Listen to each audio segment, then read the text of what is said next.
तो दोस्तों, मैं विवेक रेड्डी फिर से आपका स्वागत करता हूँ अपने यूट्यूब चैनल पर। तो हमने जो नदियों की बात की थी, तो उसमें हमने हिमालय हिमालय की नदियों को हमने देख लिया था जो हिमालय से निकलती हैं। इस बार हम पेनिसुलन रिवर्स को देखेंगे जो प्रायद्वीपीय भारत से निकलती हैं, जो भारत के पठारों से निकलती हैं। तो उन नदियों को हम देखेंगे, बात करेंगे उन नदियों की। तो सबसे पहले बात करते हैं कृष्णा नदी की। कृष्णा कृष्णा नदी जो है महाराष्ट्र के महाबलेश्वर से निकलती है। महाराष्ट्र के महाबलेश्वर और ये महाराष्ट्र कर्नाटक होते हुए आंध्र प्रदेश में जाती है। आंध्र प्रदेश से कहाँ बंगाल की खाड़ी में चली जाती है। कृष्णा नदी की लेंथ की बात करूँ, लंबाई की बात करूँ, कृष्णा नदी की लंबाई है 1401 किलोमीटर। 1401 किलोमीटर कृष्णा नदी की लेंथ की बात करूँ। और कृष्णा नदी पे जो परियोजना बनी है, प्रमुख परियोजना बनी है, कौन कौन से बांध इस पर बने वो हम देखेंगे। तो कर्नाटक में इस पर एक बांध बना है। कर्नाटक में इस पर एक बांध बना है। कर्नाटक में इस पर एक बांध बना है, अलमाटी बांध। अलमाटी परियोजना भी जिसको कहते हैं। और आंध्र प्रदेश में इस पर एक परियोजना है जिसको हम कहते हैं नागार्जुन सागर।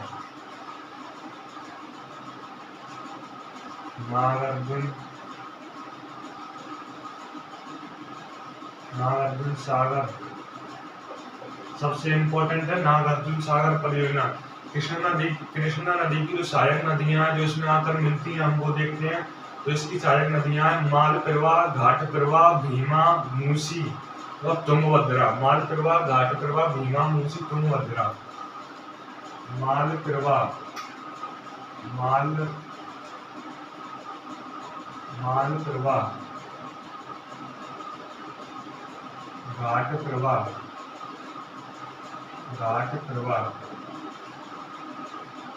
मालप्रभा, घाटप्रभा, तुंगभद्रा,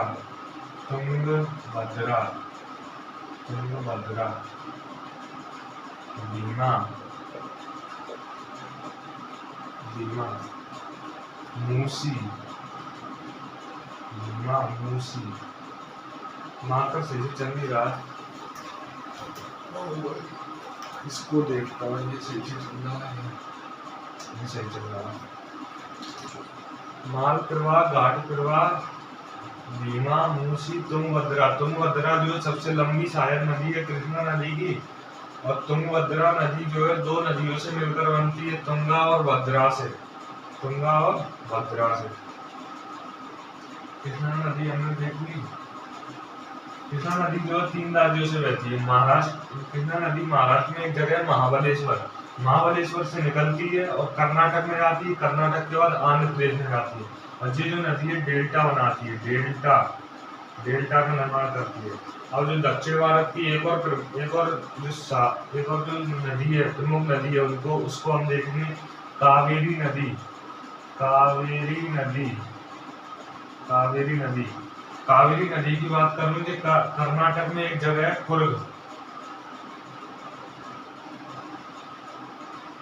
कुर्ग में स्थित है ब्रह्मागिरी की पहाड़ियां। ब्रह्मागिरी की पहाड़ियां कुर्ग में स्थित है, कर्नाटक में ब्रह्मागिरी की पहाड़ियां। वहां से जो है कावेरी नदी निकलती है। कावेरी नदी की लंबाई जो है 800 किलोमीटर है। 800 किलोमीटर है कावेरी नदी की लंबाई। 2 राज्यों से बहती है, कर्नाटक, तमिलनाडु। इस पर जो परियोजना है वो हम देख लेते हैं। इस पर 2 परियोजना है तमिलनाडु में इस पर 2 परियोजना है। शिव समुद्रम परियोजना, एक है शिव समुद्रम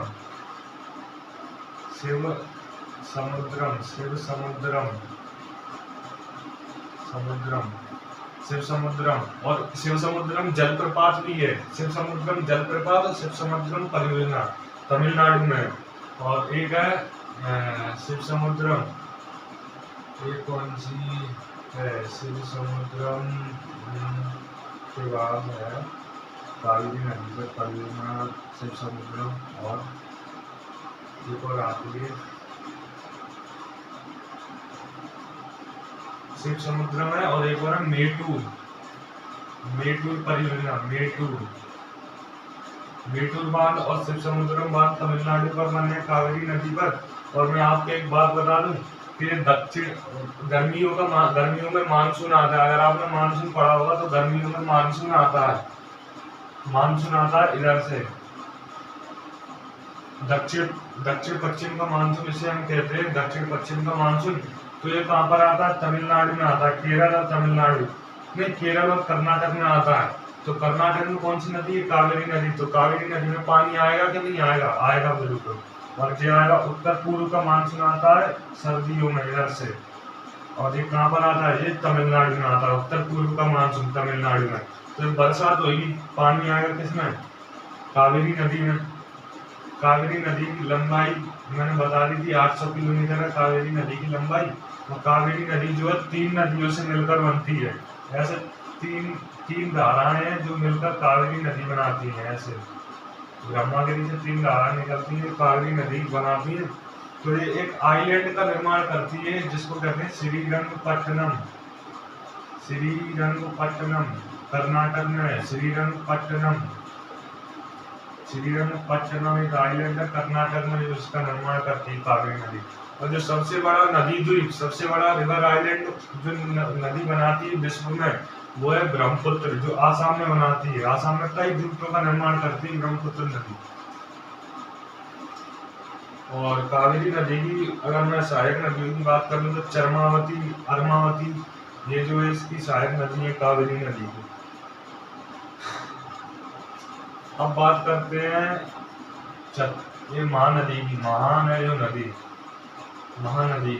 महानदी जो है छत्तीसगढ़ के सियावा से निकलती, सियावा की पहाड़ियों से, और उड़ीसा में जाती है और उड़ीसा के कटक के चुरुका पर बंगाल की खाड़ी में चले जाती है।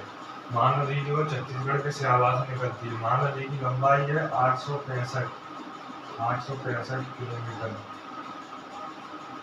महानदी की लंबाई है 865 किलोमीटर। महानदी पर विश्व का जो सबसे लंबा बांध है हीराकुंड बांध, वो बना हुआ है। विश्व का सबसे लंबा बांध हीराकुंड बांध,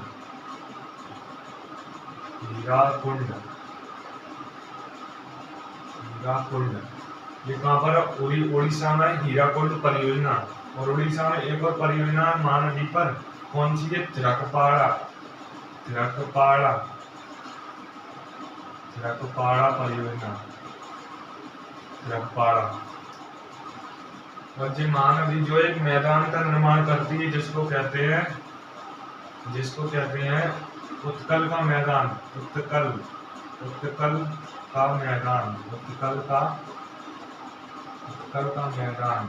महानदी मैदान का निर्माण करती है, उत्कल का मैदान। ये छत्तीसगढ़ के रायपुर के सियावा से निकलती है और कहाँ पर चली जाती है? बंगाल की खाड़ी में। अब जो एक और नदी हम देख लेंगे, सबसे मध्य प्रदेश की जो जीवन रेखा कहलाती है नर्मदा नदी।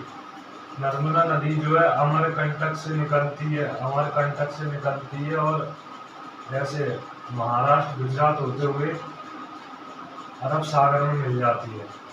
नर्मदा नदी जो है अमरकंटक से निकलती है, महाराष्ट्र गुजरात होते हुए अरब सागर में चली जाती है। नर्मदा नदी 2 पहाड़ों के बीच से बहती है, 2 पर्वतों के बीच से बहती है। और जब भी कोई नदी 2 पर्वतों के बीच से बहती है तो उसको कहते हैं रिफ्ट वैली या भ्रंश घाटी। तो नर्मदा नदी किन किन पर्वतों के बीच से बहती है, बात कर लेते हैं उसकी भी। एक है सतपुड़ा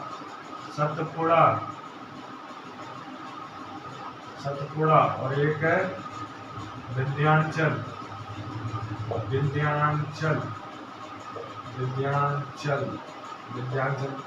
पर्वत। सतपुड़ा और विंध्याचल के बीच से, यहाँ है विंध्याचल, ये है सतपुड़ा। इसके बीच से कौन बहती है? नर्मदा नदी बहती है। नर्मदा नदी पर जो प्रमुख शहर है बसे हैं वो हम देख लेते हैं। एक तो बसा है मंडला, एक बसा है खंडवा, प्रमुख शहर जगह बसी है जिसको नर्मदा नदी किनारे।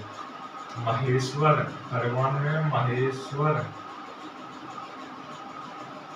ओमकारेश्वर, ओंकारेश्वर, भरूच, गुजरात में भरूच।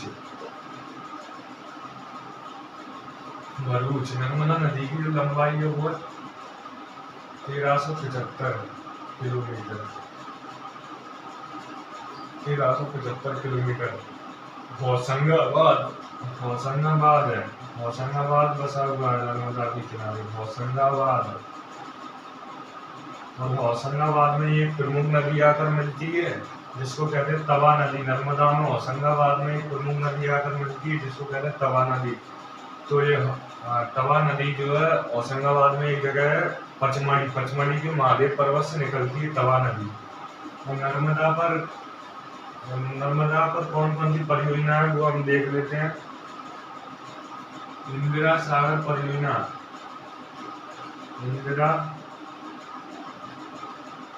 इंदिरा सागर परियोजना, ये कहाँ पर है? मध्य प्रदेश में, नर्मदा का मध्य प्रदेश। इंदिरा सागर परियोजना मध्य प्रदेश में है।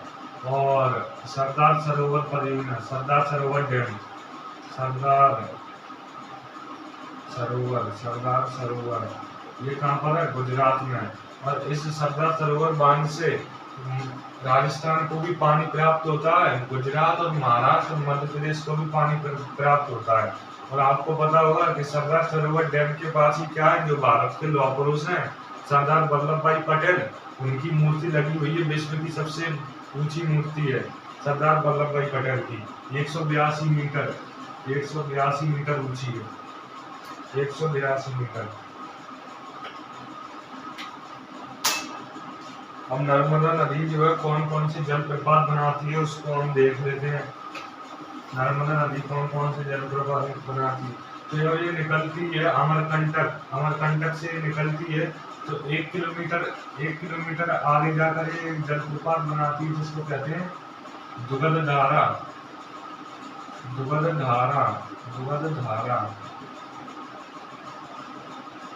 और एक और जलप्रपात बनाती कपिलधारा,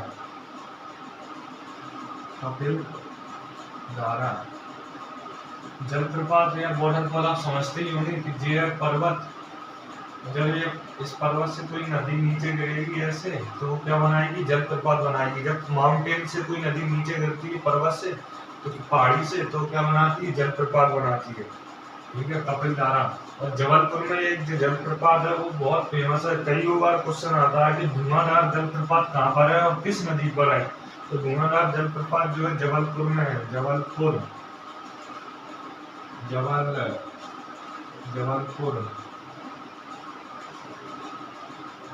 या जबलपुर में है धुआंधार,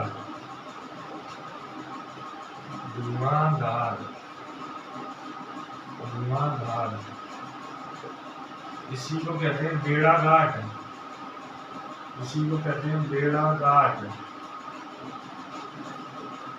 बेड़ाघाट भी इसी को कहते हैं, बेड़ाघाट जलप्रपात, क्योंकि ये बेड़ाघाट नामक स्थान को बनाती है जबलपुर को।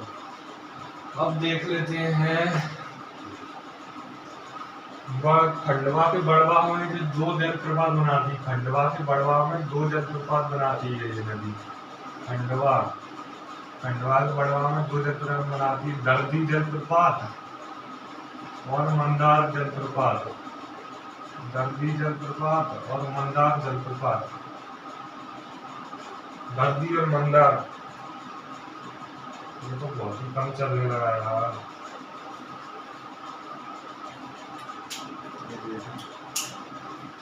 दर्दी और मंदार इंक डाली है, एक सेकंड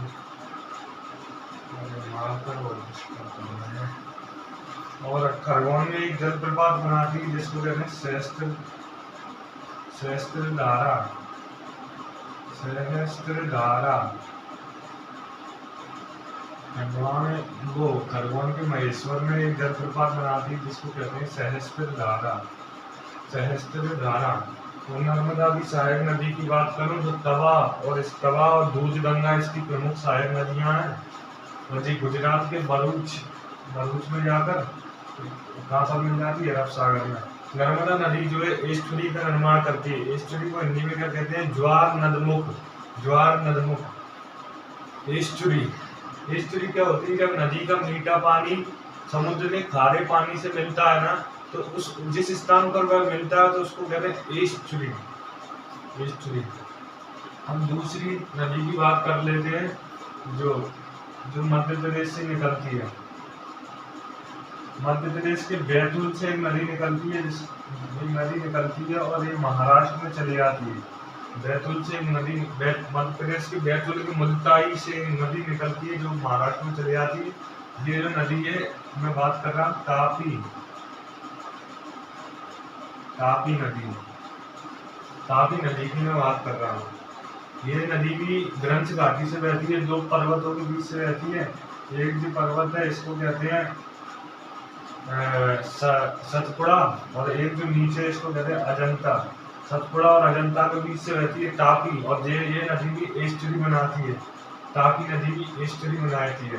तापी नदी पर जो परियोजना है वो हम देख लेते हैं। तापी नदी पर जो प्रमुख परियोजना है वो देख लेते हैं। काकरापाड़ा, काकरापाड़ा,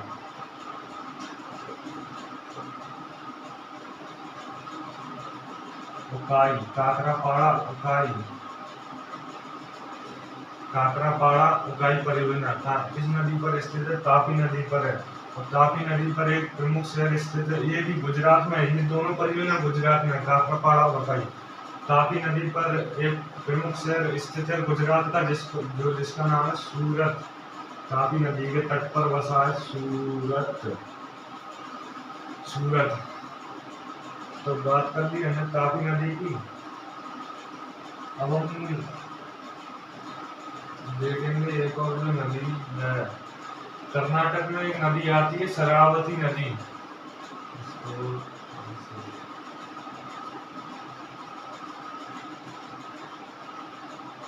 कर्नाटक में एक नदी आती है शरावती नदी। शरावती, ये नदी जो है भारत का सबसे ऊंचा जलप्रपात का निर्माण करती है, जो 255 मीटर ऊंचा है। 255 मीटर ऊंचा है।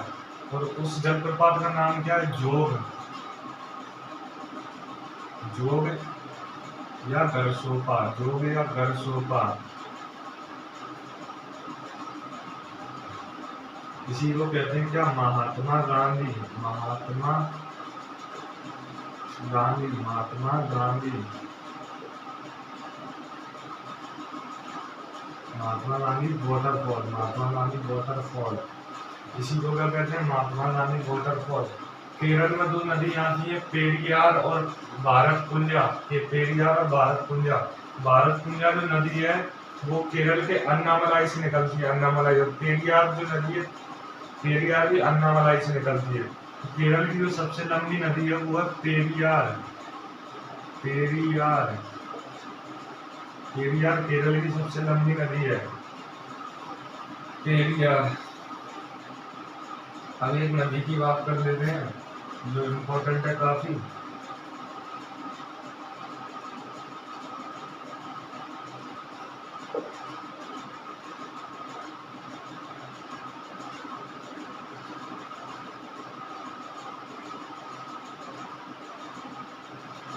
नदी की बात कर लेते हैं। ये जो एक नदी आती है यहाँ पर मध्य प्रदेश के धार से निकलती है, और ऐसे इस तरह बहती है, इस तरह बहकर गुजरात में चली जाती है। तो मध्य प्रदेश में के जो धार से निकलती है नदी वो है माही। इस नदी की लंबाई की बात करूँ तो 585 किलोमीटर मध्य प्रदेश के धार से निकलती है, और राजस्थान होते हुए मध्य प्रदेश, राजस्थान होते हुए गुजरात जाती है। और माही नदी पर ही एक डैम बना है जिसको कहते हैं माही सागर। माही सागर, माही सागर, माही बजाज सागर, माही बजाज सागर इसका नाम है, माही बजाज सागर। और मैं आपको बता दूं कि ये माही जो नदी है ऐसी विश्व की एकमात्र ऐसी नदी है जो कर्क रेखा को 2 बार काट देती है। ऐसे ये कर्क रेखा को 2 बार काटती है। माही नदी विश्व की एकमात्र ऐसी नदी है जो कर्क रेखा को 2 बार काटती है। आपने जो कोई भी नदी हो, अगर वो ऐसे कर्व बना के बहेगी, ऐसे कर्व बना के बहेगी, तो वो 2 बार किसी न किसी रेखा को काट ही देगी। कर्व कर्व बना के बहेगी। माही नदी, और आपको पता होगा कर्क रेखा किन किन भारत के कितने राज्यों से जाती है? 8 राज्यों से जाती है। तो ये जो 8 राज्य कौन कौन है? गुजरात, राजस्थान, मध्य प्रदेश, गुजरात, राजस्थान, मध्य प्रदेश, छत्तीसगढ़, झारखंड, पश्चिम बंगाल और ये त्रिपुरा, मिजोरम। गुजरात, मध्य प्रदेश, राजस्थान, झारखंड, पश्चिम बंगाल, त्रिपुरा और मिजोरम, 8 राज्यों से आती है।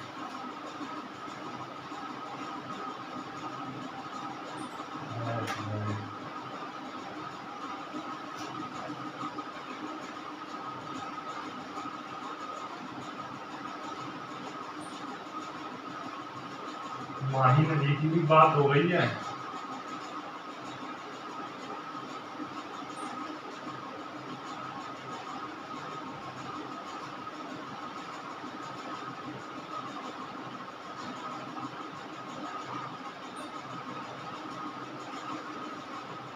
डेल्टा आपको पता ही होगा, पिछली क्लास में मैंने बताया था जब मैंने ली थी, जब मैंने हिमालय नदियां पढ़ाई थी, कि डेल्टा क्या चीज होती है। डेल्टा,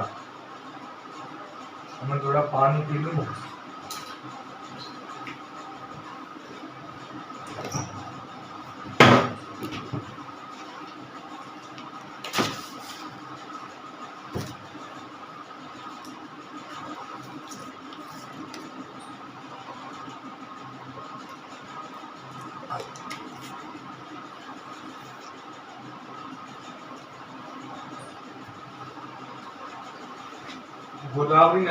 गोदावरी नदी की परियोजना दे रही थी, तो मैं आपको बता देता हूँ कौन कौन सी परियोजना है गोदावरी पर।